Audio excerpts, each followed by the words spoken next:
19절로 21절까지만 보겠습니다. 요한복음 20장 19절로 21절. 지난 특별 새벽 부흥회 때 잠깐 살펴봤던 본문입니다. 같이 교독하시죠. 제가 읽습니다. 이날 곧 안식 후 첫날 저녁 때 제자들이 유대인들을 두려워하여 모인 곳의 문들을 닫았더니 예수께서 오사 가운데 서서 이르시되 너희에게 평강이 있을지어다.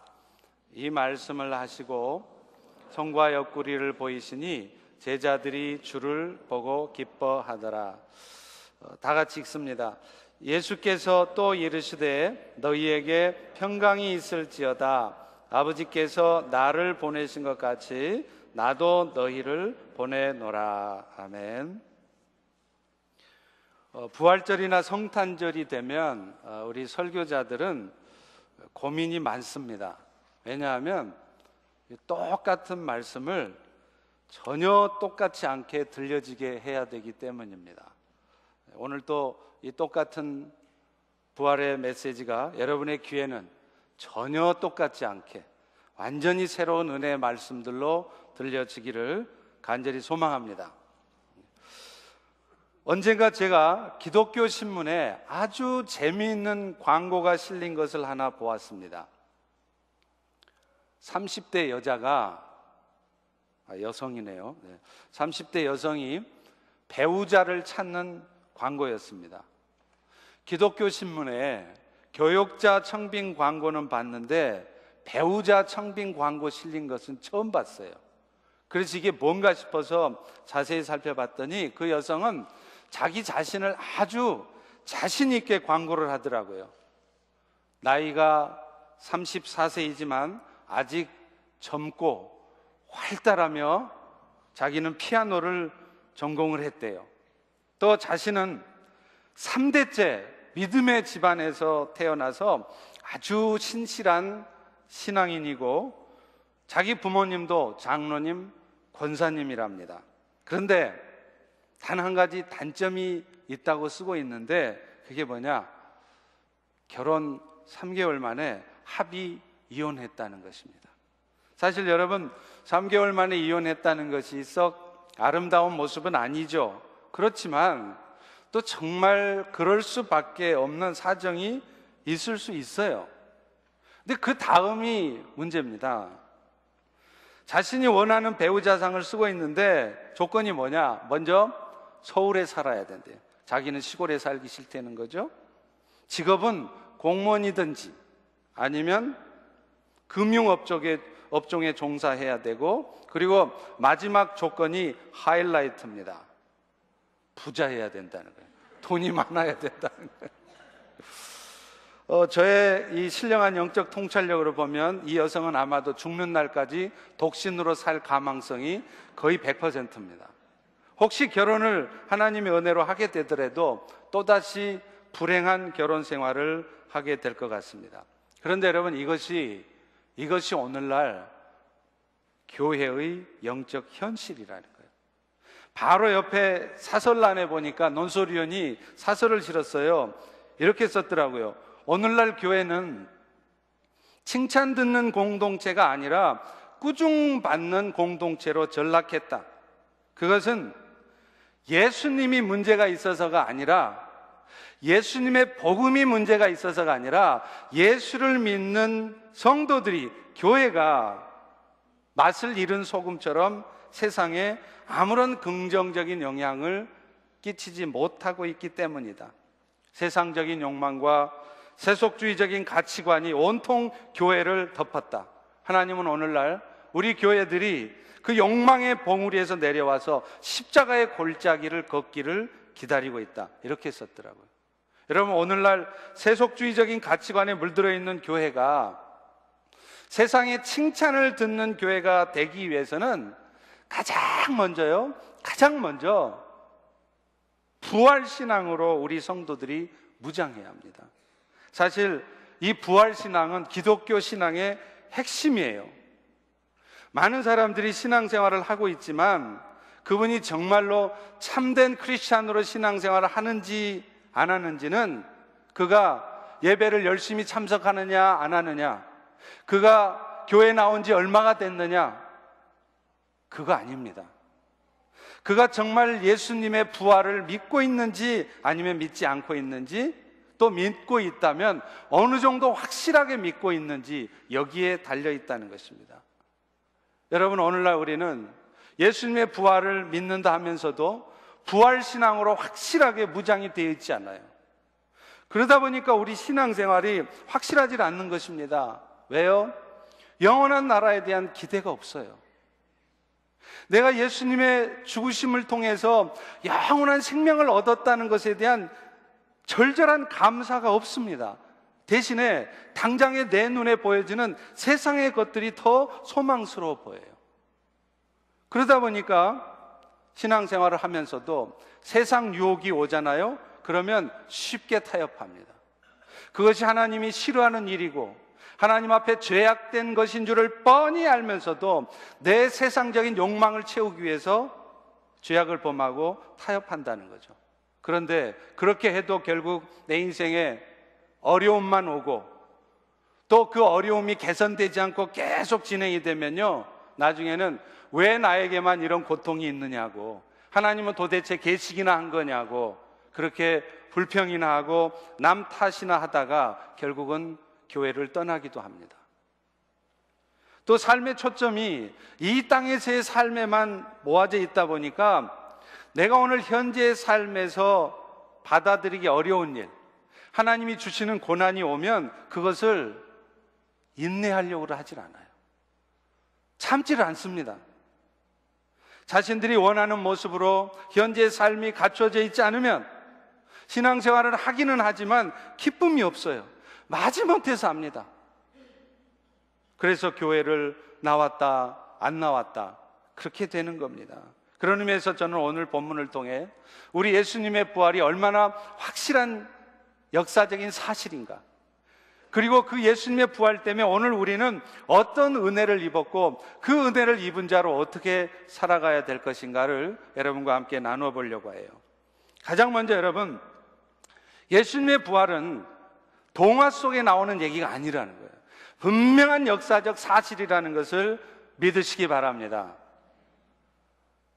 예수님이 십자가에 죽으셨던 예수님께서 부활하셨다는 가장 확실한 증거는 바로 예수님의 빈 무덤입니다.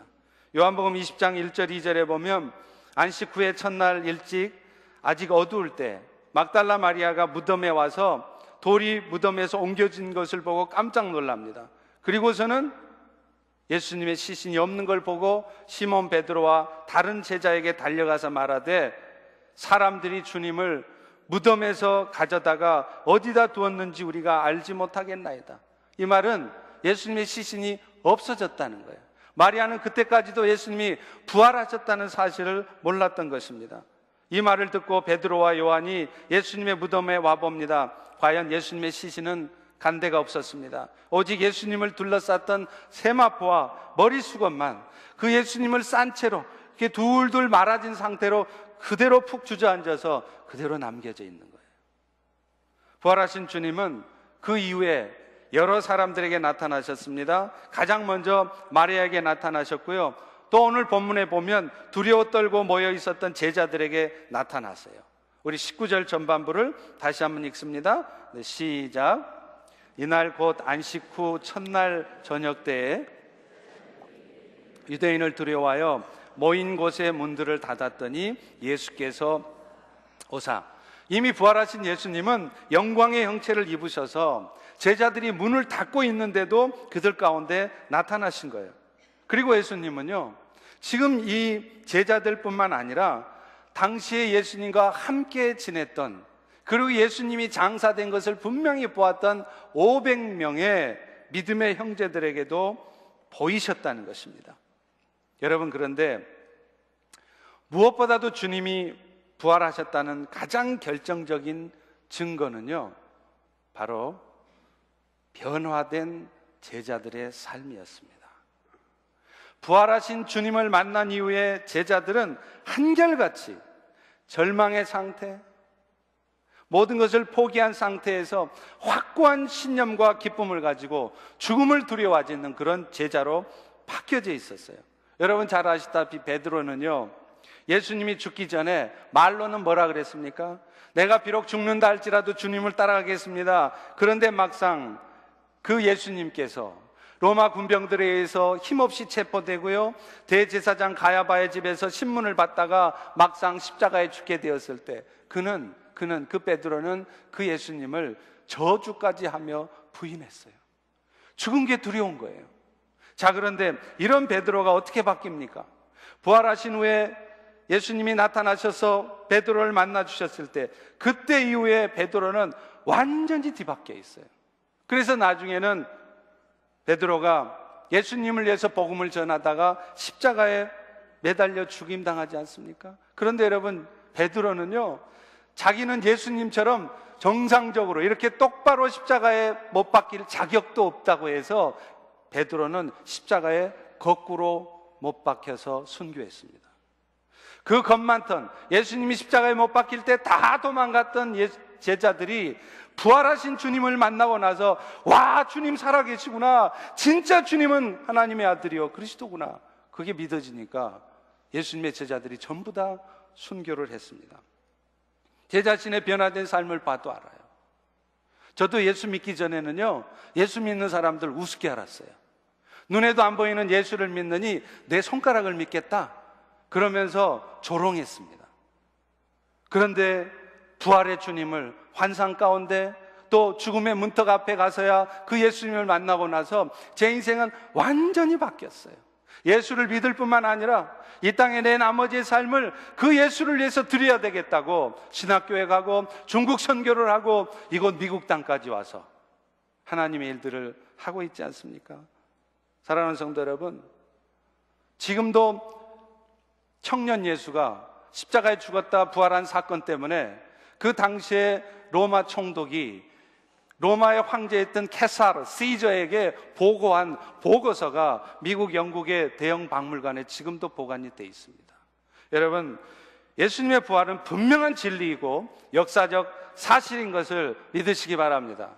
그렇지 않다면 여러분, 지난 2000년의 기독교 역사에서 수많은 사람들이, 수많은 순교자들이 이 말도 안 되는 교리, 이 동화 같은 얘기를 믿고 순교를 할 수 있겠습니까? 오늘날 이렇게 기독교가 면면이 이어져 올 수 있겠습니까? 여러분, 예수님의 부활은 분명한 진리이고 사실인 것을 믿으시기 바랍니다. 자, 그렇다면 그 주님의 부활은 오늘 우리에게는 어떤 의미가 있을까요? 오늘 본문은 그것을 우리에게 정확하게 말해줍니다. 예수님이 부활하신 후에 가장 먼저 제자들에게 나타나셔서 하신 말씀 가운데 그 해답이 있어요. 우리 19절 후반부 예수께서부터 한번 같이 읽습니다. 시작. 예수께서 오사 가운데 서서 이르시되 너희에게 평강이 있을지어다. 자신들 앞에 나타나신 예수님을 보고 제자들은 깜짝 놀래요. 분명히 죽은 줄 알거든요. 그런데 그 예수가 자기 눈앞에 있으니까 깜짝 놀랍니다. 그러자 그 의심하는 제자들을 의심하지 않도록 예수님이 20절에 보면 이렇게 말합니다. 너희들의 손을 이 내 옆구리에 넣어봐라. 그래서 예수님이 로마 군병에 의해서 찔렸던 창자국, 그리고 못 박혔던 그 못자국을 보여주시는 거예요. 그러고 나서 예수님은 다시 한번 그들에게 21절 전반부에 말씀을 합니다. 다시 한번 읽습니다. 시작. 예수께서 또 이르시되 너희에게 평강이 있을지어다. 여러분, 예수님께서 부활하신 후에 제자들에게 나타나시면 꼭 하신 말씀이 바로 이거였어요. 평강이 있을지어다. 너희들은 평안하뇨. 샬롬. 요한복음뿐만 아니라 마태, 마가, 누가 이 사복음서 전체에 부활하신 예수님이 제자들에게 가장 먼저 한 첫 마디는 너희가 평안하냐? 내가 너희에게 평강을 주었다, 이 말이에요. 이 주님이 말씀하시는 평강, 이것은 주님께서 부활하심으로 말미암아 오늘 우리 모두에게 주신 하나님의 선물입니다. 예수님의 부활이 오늘 우리에게 어떤 의미가 있느냐? 이 평강이라는 말 한마디에 담겨 있다는 거예요. 그런데요, 오늘 우리는 이 평강이라는 말을 좀 잘못 이해하고 있다는 겁니다. 성경에서 말하는 평강, 평안, peace라는 말은 오늘 우리 모두가 대부분 생각하고 있는 것처럼 마음 편해지는 것을 말하는 게 아니에요. 그래서 이 말을 보면 사람들은 예수 믿으면 마음이 좀 편안해지는갑다. 그래서 두렵고 막 염려스럽고 힘든 일이 있는 사람들이 마음 편해지려고 교회를 온다는 거예요.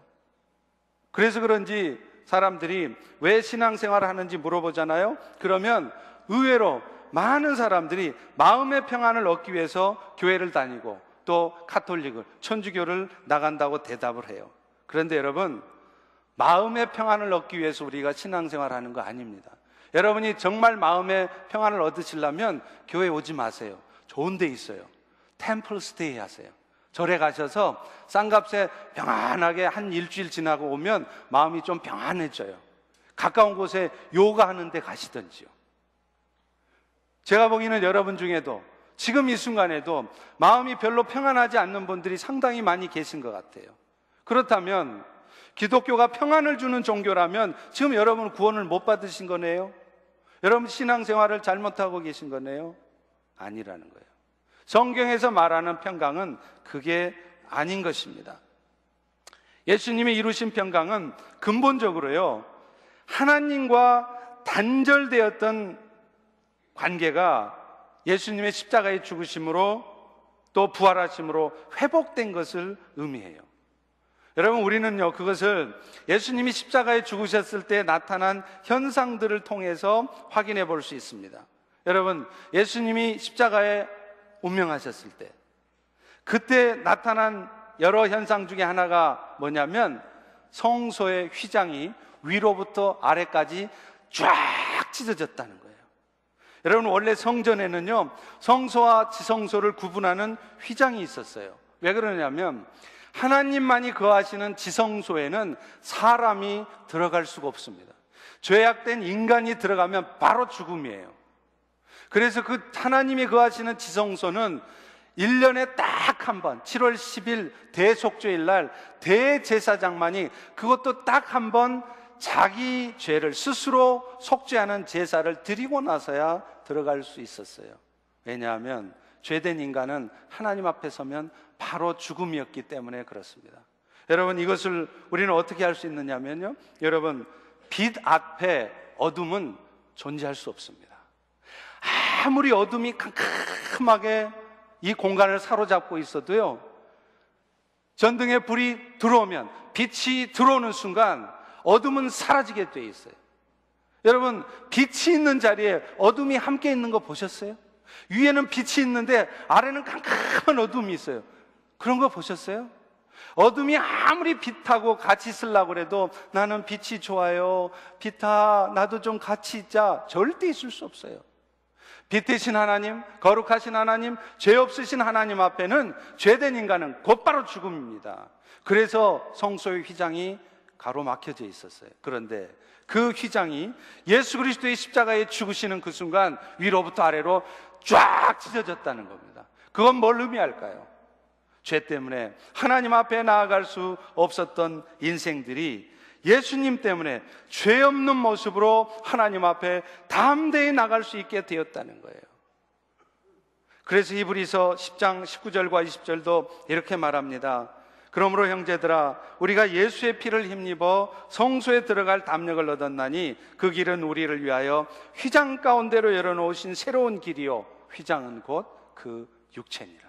자기 육체를 찢으시고 여러분 모두가, 죄 있는 여러분이 죄 없으신 하나님 앞에 나아가 하나님의 생명을 얻은 자가 되게 하셨다는 것입니다. 평강이라는 말의 진정한 의미는 이렇게 하나님과 분리되었던, 하나님과 단절되었던 우리들이 예수님으로 말미암아 화목하게 되었다는 것을 의미해요. 그리고 그 예수님이 우리에게 주신 그 화목의 선물, 그 평강의 은혜를 붙들고 살아갈 때 비로소 우리의 마음속에 평안이 누려지는 것입니다. 오늘날 사실 세상의 사람들에게는요, 평화가 없어요. 하나님을 떠나 사는 모든 사람들은요, 모든 것을 스스로의 힘으로 해결해야 되기 때문에 사람들 마음에는 항상 두려움이 있습니다. 염려가 있습니다. 아무리 머리가 좋아도요, 내일 일을 할 수가 없어요. 지금 이 비즈니스가 어떻게 잘 돼야 될지를 모르는 거예요. 그러니까 항상 열심을 다해서, 최선을 다해서 힘차게 살아가도 마음에는 평화가 없는 겁니다. 또 그런 사람들이 모여 살다 보니까 사람들이 사는 이 세상에는 갈등이 있어요. 다툼이 있어요. 전쟁이 있어요. 여러분, 최근에 전쟁 때문에 전 세계의 난민들이 지금 7,900만 명의 난민이 있답니다. 이게 다 전쟁 때문에 생긴 거예요. 사람들의 악한 마음 때문에, 평화가 없는 사람들의 마음이 다툼으로 나타나서 생긴 거예요. 최근에 IS 테러 때문에 온 세계가 들끓잖아요. 지금 한 해 테러에 의해서 희생되는 사람들의 숫자가 34,000명이랍니다. 사람들 사이에 평화가 없기 때문에 서로 다투고 싸우고 전쟁하고 죽이는 거예요. 그래서 인류의 역사에 전쟁이 없는 날이 단 하루도 없었다고 하지 않습니까? 미국만 해도 그래요. 여러분, 최근에 대통령 선거에서 공화당의 누구죠? 트럼프. 또 민주당의 누구요? 힐러리요? 아니요. 버니 샌더스. 이 두 후보가 돌풍을 일으켰던 이유가 뭘까요? 그들이 돌풍을 일으켰던 이유는 뭐냐? 우리 미국인들의 마음 깊은 곳에 사회에 대한, 이 나라에 대한 불만이 쌓을 대로 쌓여져 있었다는 증거예요. 저는 개인적으로 트럼프 후보를 지지하거나, 또 지지해봐야 도장을 찍을 수도 없으니까 아무 의미도 없지만, 지지하거나 샌더스를 지지하거나 그런 건 아닙니다. 근데 왜 이런 분들이 나오냐는 거예요. 여러분 기억나세요? 한국에서 대통령 선거할 때 허경영 후보라는 후보가 나왔어요. 그 후보가 공약으로 내건 게 뭔지 아세요?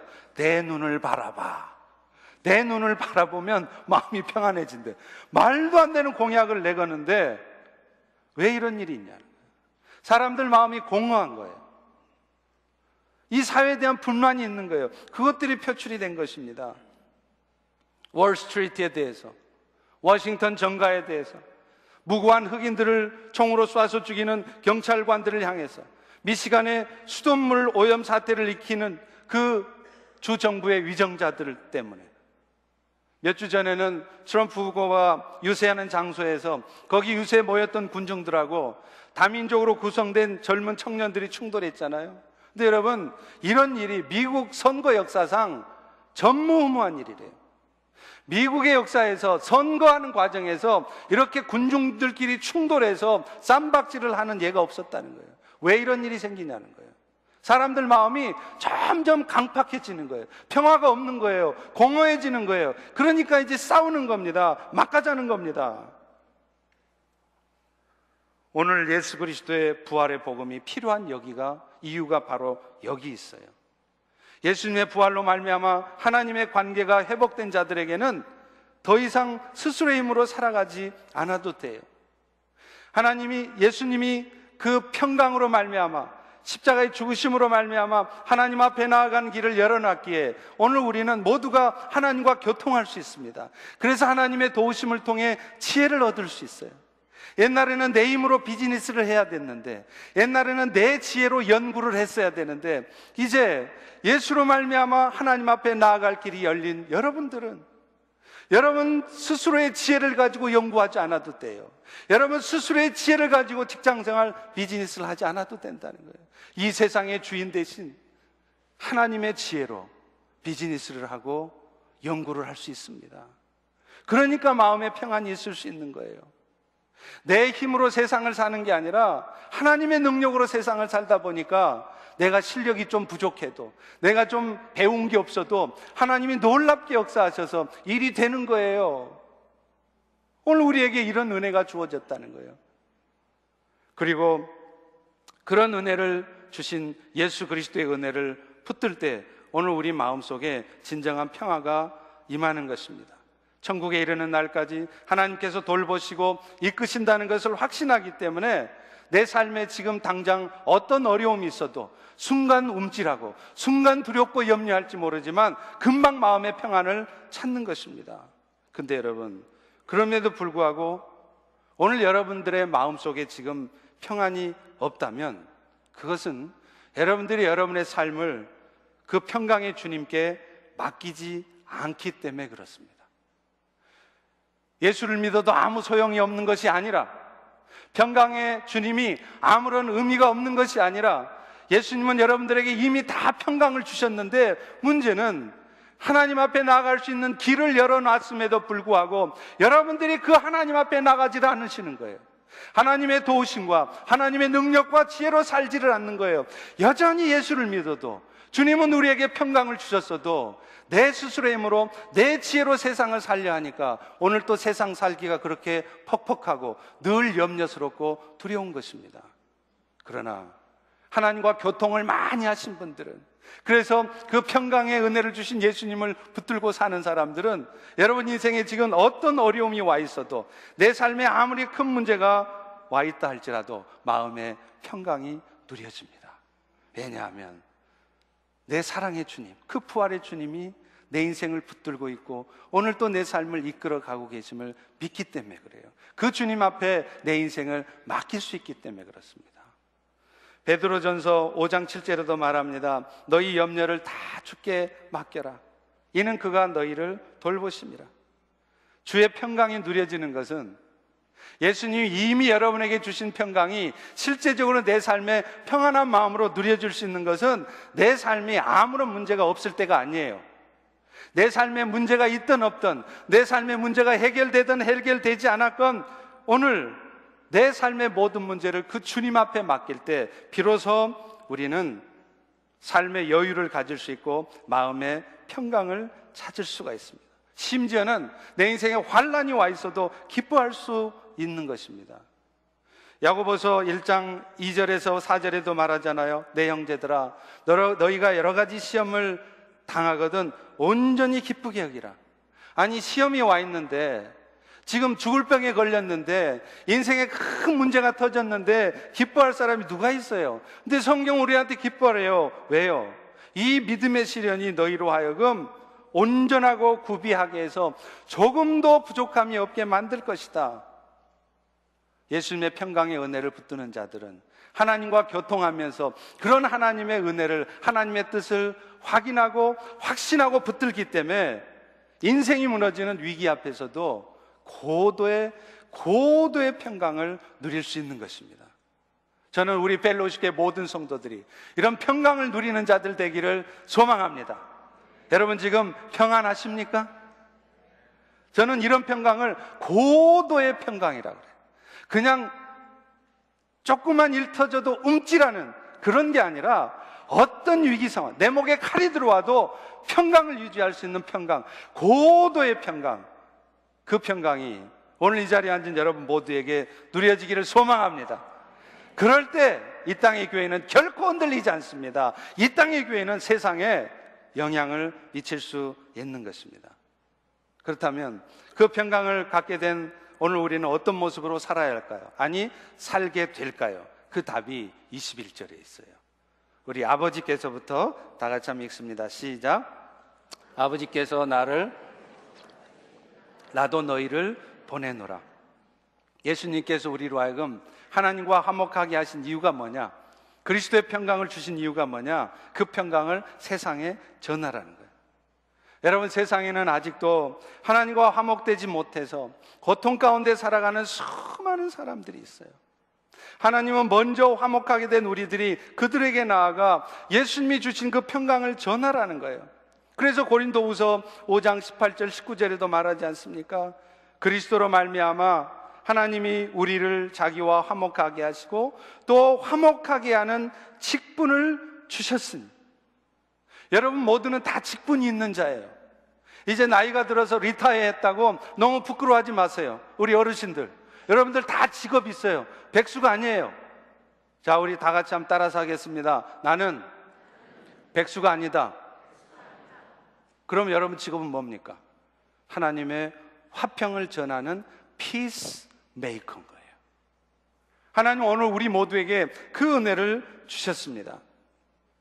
우리 주변에는 아직도 주님의 평강을 알지 못하는 수많은 사람들이 있어요. 지금 세계 인구가 70억인데요 75억까지 갑니다. 이 인구 중에 아직 3분의 2가 40억이 넘는 사람들이 예수 그리스도의 복음을 알지 못해요. 엊그제 인구조사국에서 발표한 통계를 보니까요, 우리 워싱턴 메트로 지역에만 609만 명이 살고 있다고 합니다. 그런데 놀라운 것은 이 609만 명 중에 187개의 언어 종족이 있다는 거예요. 이 워싱턴 지역이 수도 지역이다 보니까 수많은 종족들이 와서 함께 사는 거예요. 여러분 주변에 인도말, 방글라데시말, 중국말, 수많은 187개의 언어를 하는 사람들이 있다는 거예요. 이 말은 무슨 말입니까? 우리가 그들에게 예수 그리스도의 복음을 전해야 된다는 거예요. 제가 말레이시아에 갔을 때 정말 도전받고 은혜 받은 교회가 하나 있었어요. DUMC라는 교회인데요, 말레이시아 쿠알라룸푸르에 있습니다. 근데 이 교회는요 다민족 교회예요.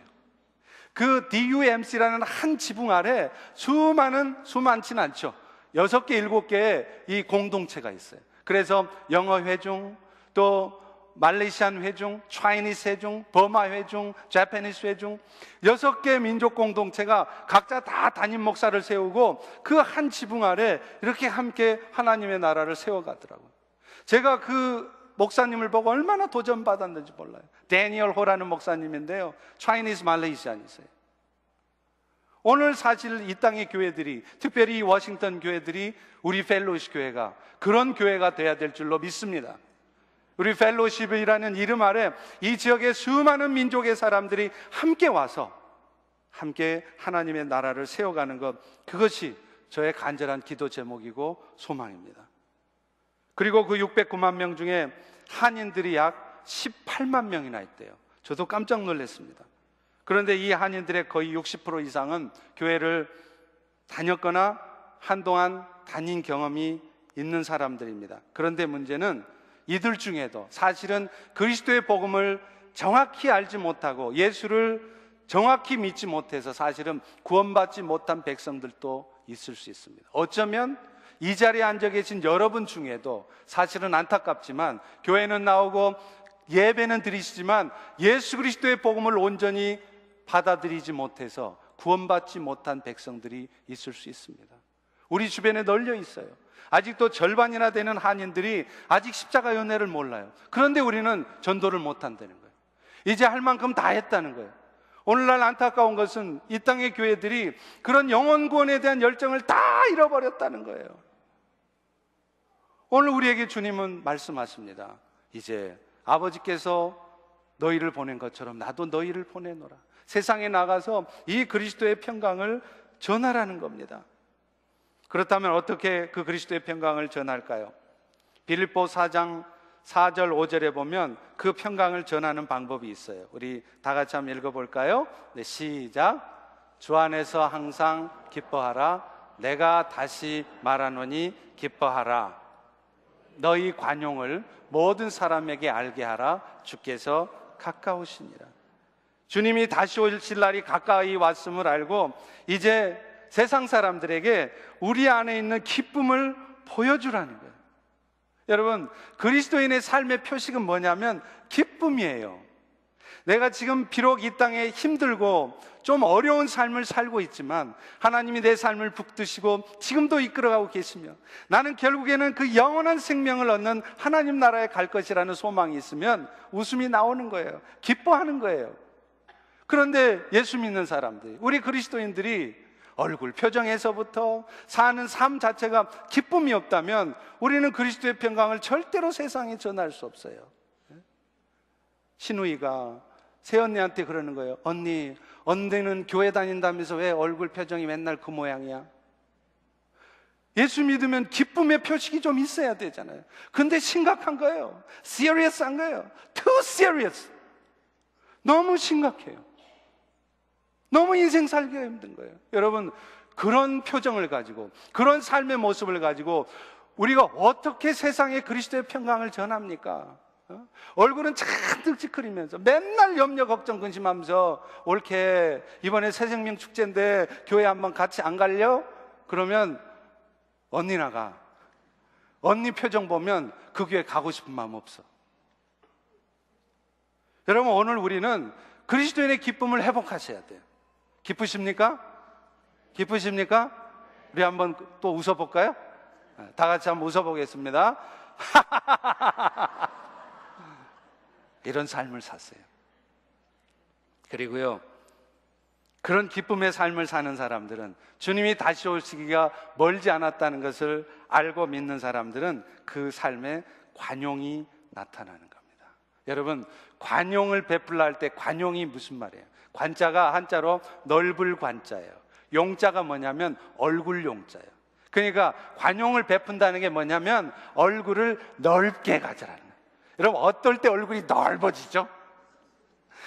미소를 쫙 지으면서 웃을 때, 그러면 턱이 두꺼워지면서 광대뼈가 막 튀어나오면서 얼굴이 넓어지잖아요. 이런 넓은 얼굴을 좀 보이라는 거예요. 세상 살면서 좀 여유를 가지고 사람들을 상대하라는 거예요. 그럴 때 우리 안에는 그리스도의 평강이 세상에 전해지는 것입니다.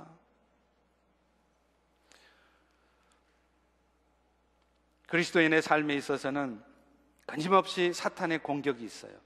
사탄의 제일 공격 목표는 뭐냐? 어찌하든지 우리 성도들이 하나님의 은혜로부터, 하나님으로부터 멀어지게 하는 거예요. 그래서 사탄은 직접적으로 공격합니다. 여러분, 왜 특세하려고 작정하면 교통사고가 나는 줄 아세요? 사탄이 이걸 알고 방해하는 거예요. 믿음 없는 사람들의 마음을 움직여서 나를 때리게 하는 거예요. 그래서 내가 맞는 거예요. 왜 그런 일이 있느냐? 지금 사탄이 공격합니다. 목표는 뭐냐? 그런 일들을 겪음으로 해서 그 사람이 하나님의 은혜 앞에 나가고 싶은 마음이 싹 사라지도록 만드는 거예요. 특세 한번 하려고 작정을 했는데 교통사고 나보세요. 이게 뭔 일이다냐 하면서 안 가요. 그게 사탄의 목표예요. 왜 사탄이 여러분들로 하여금 다른 사람들의 입술을 통해서 마음 상처받게 하고 내 마음을 힘들게 하는 그런 말을 듣게 하는 줄 아세요? 그런 상처받고 힘든 마음을 통해서 결국에는 뭐 하자는 거냐면 주저앉히자는 거예요. 여러분이 하나님 은혜 앞에 못 나가게 하자는 거예요. 하나님의 은혜를 못 받게 하려고 여러분 마음을 어둡게 만드는 겁니다. 이게 사탄의 전략이에요. 그런데 그런 사탄의 전략이 있어도 이 모든 사탄의 시험들이 결국은 우리를 믿음으로 세우는 훈련 과정이라고 이해하고 그것을 받아들일 때 우리는 비로소 그 모든 시험들을 이겨내는 겁니다. 오늘도 하나님은 여러분의 삶에 시험거리를 던져줘요. 그러나 그것을 통해서 여러분의 믿음이 세워지기를 원하십니다. 그리고 주님 다시 오실 때 칭찬과 영광과 존귀를 얻게 하려는 거예요. 미국에 16살 먹은 앤이라는 소녀가 있었습니다. 이 앤이라는 소녀의 집은 아일랜드에서 미국으로 이주해온 가정이었어요. 아주 극빈 가정이었습니다. 근데 어렸을 때 엄마가 병으로 죽고요. 어린 동생도 병으로 죽어요. 알코올 중독자였던 아버지는 가정을 돌보지 않고 맨날 애들이나 팹니다. 마침내 이 앤도 16살 먹은 앤도 안질에 걸렸는데 돈이 없어서 병원을 못 가요. 그래서 실명의 위기에 처했습니다. 여러분, 가정 환경도 불우해요. 엄마도 죽었어요. 아버지는 알코올 중독자예요. 돈 없어서 자기는 시력을 잃어가요. 여러분, 세상 살만 나겠습니까?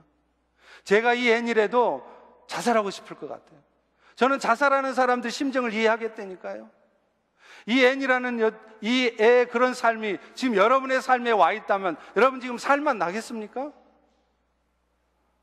그런데요, 그가 스스로 목숨을 끊기로 결정한 날, 그날 누군가가 그 앤을 찾아옵니다. 놀라운 일입니다. 그리고서는 그녀의 수술 비용을 대겠다는 소식을 전한 후에 다음과 같은 말을 전해줬대요. 하나님은 절대로 너를 버리지 않으신다. 하나님께서는 너를 쓰실 계획이 계셔서 여기까지 인도해 오신 것이란다. 믿는 자에게는 결코 능치 못함이 없다는 것을 항상 기억해라. 그렇게 격려해 주고 갔대요. 나중에 정말로 그 애는 눈 수술을 받아서 시력을 되찾게 되었습니다. 이 소녀가 나중에 누가 됐는 줄 아세요? 이분이 바로 앤 설리번이에요.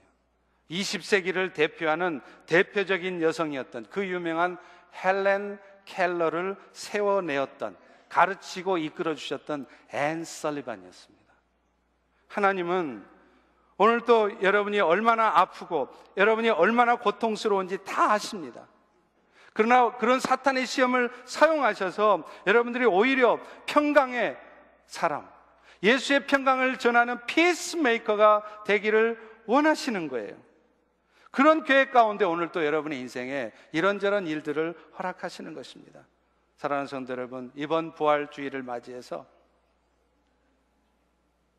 주님의 평강을 다시 한번 회복하고, 그래서 온 세상 가운데 주님의 피스를 전하는 피스 메이커들이 되시기를 주의 이름으로 축원합니다. 아멘.